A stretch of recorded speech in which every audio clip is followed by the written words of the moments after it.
Okay, welcome all. It's great to see so many of you here today. First of all, I'd just like to, in particular, welcome Dr. Bruce Eastick and the extended Eastick family. For those of you not familiar with this event, it was due to occur 2 years ago, and with the closure of borders and various activities, and a lot of the Easticks being in Western Australia and Victoria, we finally managed to make it today, so it's great to see so many of the family here today. And invite Andrew Eastick in the first instance as a representative of the Eastick family to come forward and address you. Thank you. Thank you, Peter. Just to set the scene for the model and how that came about, most of the Eastick family will know that there was a forebearer, Charles Ambrose Eastick, who constructed the model. He was born in England and was in the Navy. I've sent to Eastick family members some of the details about his naval history. And then he came to Australia. He married in Australia and had a number of children. We'll come to that in a minute. But he was born in 1839 and he died in 1918. Interestingly, in his retirement years, he actually wasn't so much retired. He actually operated a gate at the southern end at South Terrace for the Tramways Trust, which allowed the trams to come backwards and forwards between the Adelaide CBD and Glenelg, and he did that for many years, employed by the Tramways Trust. His son, eldest son, was Charles William Lone Eastick, who was born in 1878 and passed away in 1957. So the model passed to that next generation.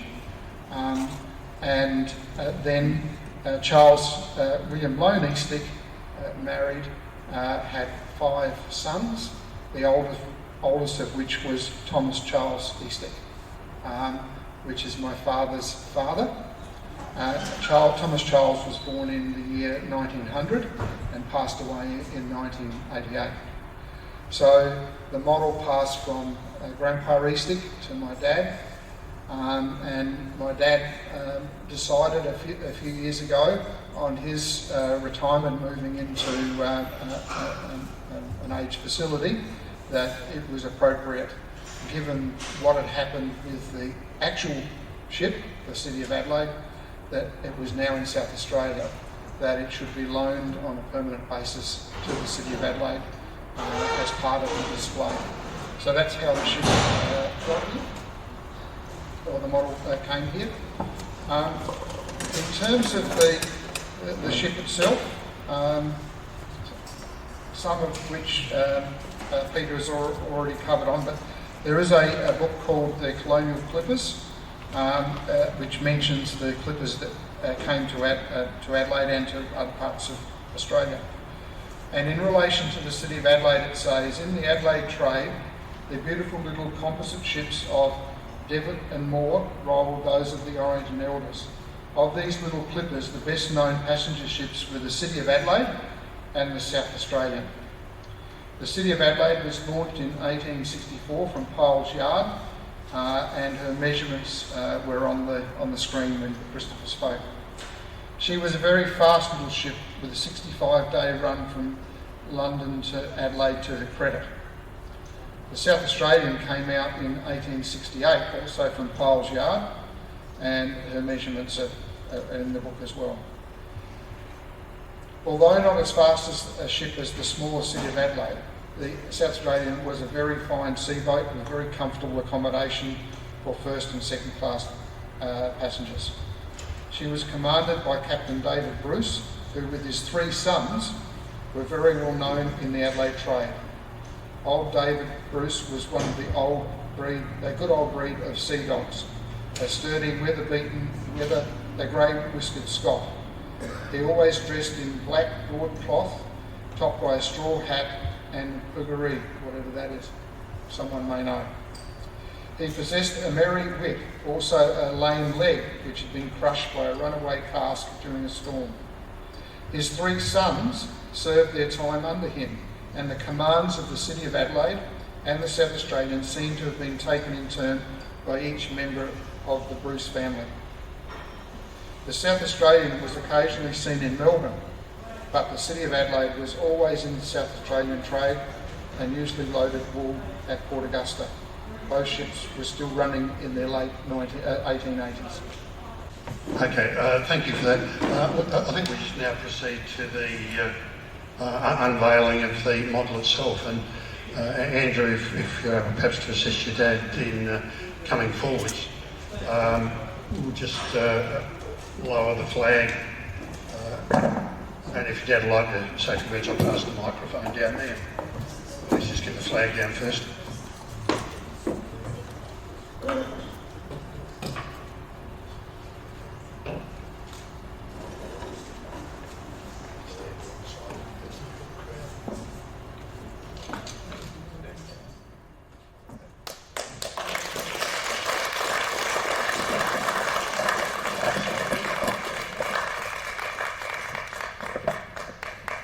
It's very interesting to catch up with this additional history. The model was one of the first things I saw on entering my grandfather's home.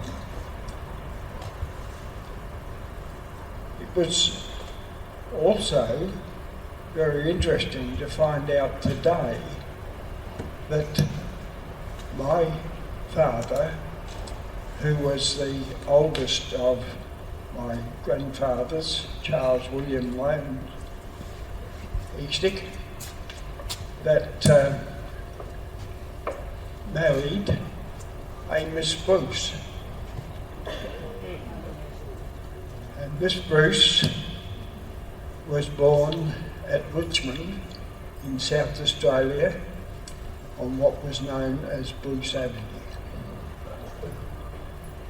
The house in which the Miss Bruce was born, she was the 11th child.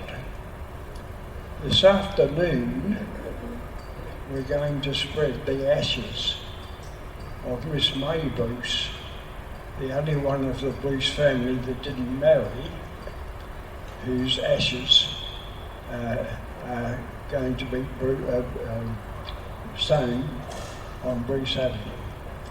The coincidence of the events today with a Bruce and an Eastick involved is really quite amazing.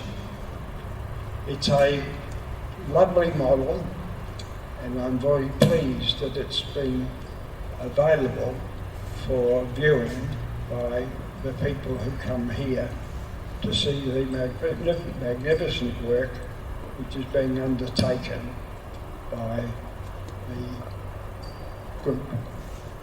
Congratulations and thank you for the invitation.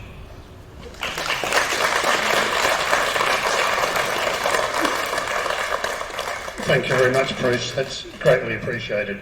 And thank you for allowing us to display the model.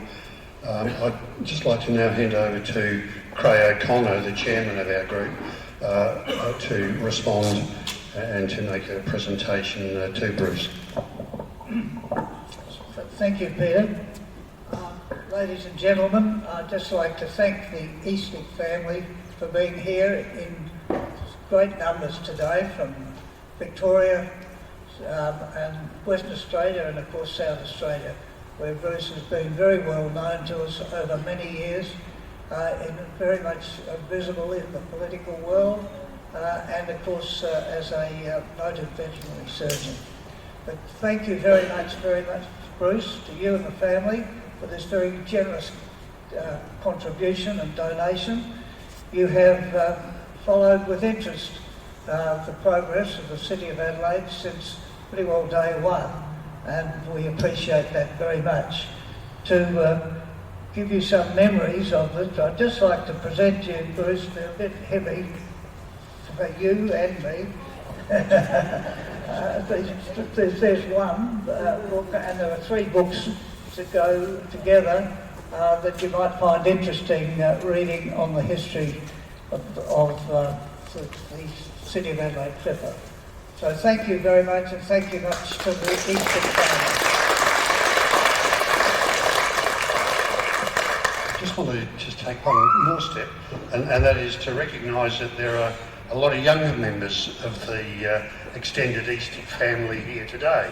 Hand the microphone to Meredith Reardon, who is Captain David Bruce's great-great-granddaughter, to make a presentation to the Eastick kids of a book which has been written specifically for this generation.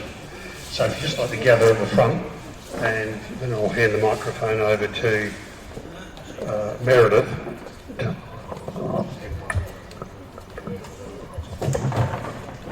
Yes, thank you so much for bringing so many young people with you, because this is one of the things that we're really trying to achieve with the education team, which is part of our restoration project, is to pass on information so that the young people are engaged. It's really important because all of us are going to be passing all this information on to this age group.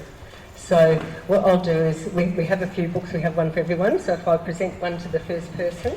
So this is written by Peter and me, and we put it together for on a grant so that we could inform future generations. So can I present this one to you? I hope you enjoy it. Thank you, Meredith. Now that really does end the formal part of the proceedings. Thank you all for being here today, and that's the official close of the proceedings. Thank you.